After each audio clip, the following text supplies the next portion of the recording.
comeback edition of the Punters show, boys. Have a look at this, eh? I mean, before we go around the set, just take a little shot of what our normal production unit is, and there's our little camera just sitting there on his own, as it normally is. Have a look at this, would you? The thief in me's coming out. I'm looking at this expensive camera. I want to take two home. Well, you didn't get that chandelier last time, did you? I tried. It's still sitting there. You I just grab tried. it on your way out. I tried. We'll try to grab a few things, but it's time to welcome our first guest, and Glenn Pollitt, you always do that, so please. John O'Shea, welcome to the show, John. Thanks very much. Thanks for coming in. Good to be here. You can ask the first question too, if you like. How are these two Melbourne Cup aspirants coming along? And I'm talking about Jessica Biel and Zabrasi. Yeah, look, very happy with them. Probably more happy with the mare and where she's at in her prep. She's got a lot of improvement in her, and She was the one that took leaps and bounds towards the end of her preparation when she just, not only was that win that she had dominant, then she just kept going. she's got to a mile and a half. You know, and I think that's the key to the breed. And obviously, being a 5-year-old, you'd expect her to improve again. She needs to, but she may well do. And still lightly race, and happy enough with her. And an exciting time for you and the stable, I suppose, with Melbourne. You'll be down there the whole time. Yeah. Well, I usually tour pretty well. and, We're going down. We won't meet up and have a drink on and on. Is it fertile owners territory? I mean, is that one of the main goes, getting down there and sort of to be honest, mate, scouting? I got my unit there right beside the track, and all I do is commute between the stable and the track. I mean, once you're down there, you can get involved in all the social things. That's all well and good, but to be honest, you're trying to win. That's your money end of the season, and you really don't have time. I don't have time to do both. Okay, it's so time for the you're couple of advertising Chinese yourself feeds. by your results. That's it. So you win the Melbourne Cup, you go straight home to that little unit, is that what you're saying? And you get off the track with it the next morning. I wouldn't say that, but look, mainly, I mean, we have one lunch on the Friday with Dan O'Brien and a couple others, but pretty much just concentrate on the horses. You're getting up at, like, you're having to go to the race at 10, you're getting up at 4, you're working through your horses, and then you're getting home at 6, so I can guarantee you don't feel like going out when you get home. John, Sorry, mate. yeah, what's different about training down there than up here? I mean, In what respect? You I take wouldn't the train. stable down It's there. only 3 months of the year. Yeah, You but wouldn't do go you need near to do the anything different is what I'm asking. No, the horses tend to do a bit better. And You wouldn't go near the joy. What was he going to say? Yeah, exactly. That was the big one. you wouldn't go near the joint apart from the fact he's got the Melbourne Cup. Big hello to the VRC. Any extra passes you got would be greatly appreciated too. So you're saying the difference of training our horses actually for Melbourne as opposed to Sydney? Nothing. I think the different. I mean, I think you can only concentrate on one carnival, and you got to pick which carnival you want to attack. Okay, so so will they be in Sydney for a part of it or not? Zabrasi, no, he's already in Melbourne, Right. and Jessica Biel may have a couple of runs here. Or did you take them both? yeah, okay. Hang on. Big hello to Big hello to Mr. Murray. A couple of so it's not ready. Yeah, it's going to be. How can we put it?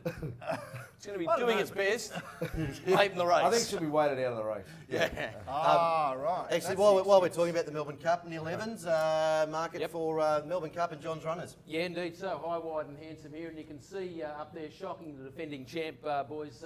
$14. It's nice and wide early for the Melbourne Cup. Faint Perfume, we know what she did in the spring last time around. Dariana, strong in the winter. Shootouts there at $18. Rebel Raider won first up, $19. Efficient, 3 years ago won the Melbourne Cup. There's John. Jessica Biel, $21. Minor Kits, $21. Profound Beauty's been here before at $21. And Zabrasi for you, John, sitting there at $26. So plenty of cream coming to the surface there, boys, early. That's a good team, isn't it? Yeah. Now, very John, we mentioned what would you do on the Melbourne Cup if you were to win it. You'd obviously go back to your unit.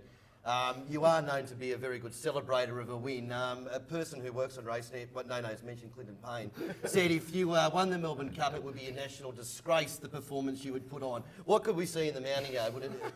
Well, look, I'd probably be inclined. I'd suggested a nude run up the Flemington Straight. Long odds. Long odds nude run. You've just done a 60k walk. What's the new run? No, look, I'd be pretty excited. Yeah, I'd I be think so. pretty excited. I think so. There'd be a lot of group hugs. Caulfield Cup market, Evo, just while we're on them. Zabrasi's pretty short here.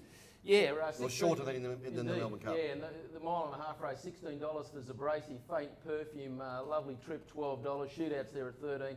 Dariana, $14. Once Were Wild, $17. Predatory Pricer, who could forget 4 wide in the Caulfield Cup last year, I think. Herculean Prince. Linton's there at $18, an interesting run, and Vigor, who returned very, very nicely in the Group 2 on the weekend, boys, at $18, and a bit of a gap out to Jessica Beale at 31. But you can see, I guess, boys, the 1.5 mile horses, just again coming to the surface there in early Caulfield Cup markets. Straight off the bat, the predatory price, it does seem a little bit of overs. It does look suited at Caulfield. It's a good horse. Oh, it's a great run first up. Terrific run. Yeah, I'd go along. Is Abrasive a better Caulfield Cup than Melbourne Cup chance, John? Yes. Yep. Cool. Why is that? I think, from what I can see, if that field was to take the play, it'll be a fast run race. Yeah. And if it makes a genuine 1.5 miles, and that's what he wants. Okay. And is he 12 months away from being a 3,200 metre horse? I think he's 12 months away from being at his best, yeah. All right, we've mentioned your Cup runners. We'll come back to the Saturday runners in a sec, John, but you're always one for an opinion, and Mr. Volandis did say you're allowed to have an opinion, even regard of what the Code of Conduct says. You are allowed to say. Hang on, is he dressed right? Hang on, is he dressed right? Oh, Gucci. Hello. Oh, who said the trainers are eating the performance? Dates off the calendars. What's the biggest issue facing trainers at the moment? Funding. Mm. Funding for the whole industry. Yeah, there's no doubting that. So and corporate should be paying what's more? your take on it? I like the French model. 2% across the board, all corporates. What's her name? Yeah, good point. And Got I it think, before me. and that includes all sports. Yep. I think. Well, there's no bookies there, is there? Well, mate, that's their model. So 2% on turnover. well, not necessarily 2%, but across the board, flat rate, and then you pay. Say if you're betting on rugby league, that commission goes back to rugby league. You're betting on horses, that goes to horses. Whatever you're betting on soccer goes to soccer. I can't believe them greedy rugby league players haven't worked out that there's money being bet on their game and they're not getting anything for it. It's amazing, isn't it? Yeah, because fair thing, they can smell a dollar from a mile off, and Well, you would know. Big hello to the Melbourne Storm players. Now, Glenn, you've had some interesting chats with John about the appearances of his runners. Abrasive was one in the Derby. Bring that to the Yeah, listeners. well, John's obviously an impressive trainer. His horse has got good stock, and I kind of feel sometimes that the further they get in the preparation, their chances lessen. But that's my opinion. Yeah. So run it past him. Well, I'm not going to tell him how to train. I don't. No, No, you're you just got to get out of bed. Or just giving him your observation. I think the further they go in their preparation, they do tend to lighten off a touch. That's my. Whether he doesn't pay enough for feed or whether he works him too hard, that's his business. It's the funding. Do you want to have a comment, Mr. O'Shea, member for Randwick? relevant. I mean, I suppose it's relevant to how you prepare them early in their prep. If they have 2 trials, they obviously, as they get further in their prep, sure they're going to lighten off. Yep, they've only got so many runs. That's why I'm so concerned about Shootout having 2 wins so early. 2 not gut busters, but tough wins. Yeah, but I don't think. Phil Purser from Just Racing made the point that he thought that his first up win was rubbish because of the times. I think that's an indication that he actually wasn't wound up. Well, I couldn't possibly imagine him winning a Melbourne Cup in 2.5 months. No way, no. Well, he's second favourite. He's second favourite or something. He's third. He's in the market. All right, better keep moving, boys. John, you train at Randwick. A lot of good characters out there. It's an amazing, what do they call it, the microwave, because you go in there, you get a bake. I think that's a bit hard. Oh, is it? I think it's a bit hard. Yeah. We're a very friendly group of boys. Oh, I'm not saying it's not friendly, but I'm saying you've got to have a thick skin to get in there. Oh, Peter McGraw would probably agree with you. He made the fateful error coming out there one morning and espousing the virtues of the breeding fraternity. And was last Big hello to the breeders. never seen again. We love you so much. There's a couple of people who've never seen again from out there. Now, before we go, John, quickly, 2 runners on Saturday. Solar Charge, Ambers Waltz in the Silver Shadow Stakes. Yep. Yes. Ambers Waltz will obviously finish in front of Solar Charge. Will it? Absolutely. Okay. There's nowhere to go with poor Solar. It could be all over already, I think. Well, what do the punters take from? I mean, she was That's my opinion. heavily tried in what looked a suitable race, the Santa Domenico. Yeah, no, it's a fair call. Probably a little bit disappointing at face value. I don't think she's overly affected. She's only had 1 go on top of the ground. She's pretty devastating now. I'd like to see her back on the ground. Sit her on the drive. Yeah, before you start potting her. But clearly she'll be on a better surface. Well, you gotta come I on know the it's show. Warwick Farm, but I mean... And your man Nash it's is gotta on be. too, mate. And Nash, what's he going to do? Well, I think he's the right man for that horse. He's In very, what way? well, look, what I noticed with Nash is that when he gets to the front on them, they for whatever reason, whether They he find puts him us in, they find plenty. And I think Maybe a big filthy set of spurs might help that. I know it's just the way he gets at them, and they tend to find and he works with them.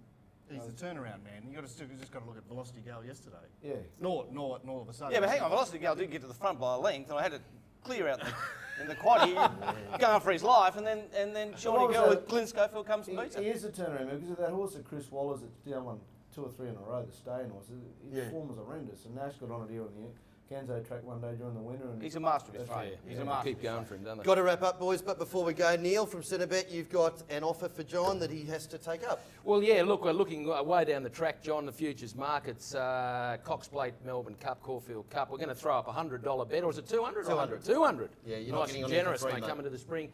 200 if you can steer it in a direction for the punters on something they should plonk it on, or you want to plonk it on. Futures Viewpoint, one of the big three. One of the big three. Yeah, one of those big three races. I'll just back Zabrasive in the Caulfield Cup. Zabrasive in the Caulfield Cup. All right, $200 it's on. Nice return. John O'Shea, thanks very much for being part of Thanks, the Really boys. Flash Punter Show. Beautiful.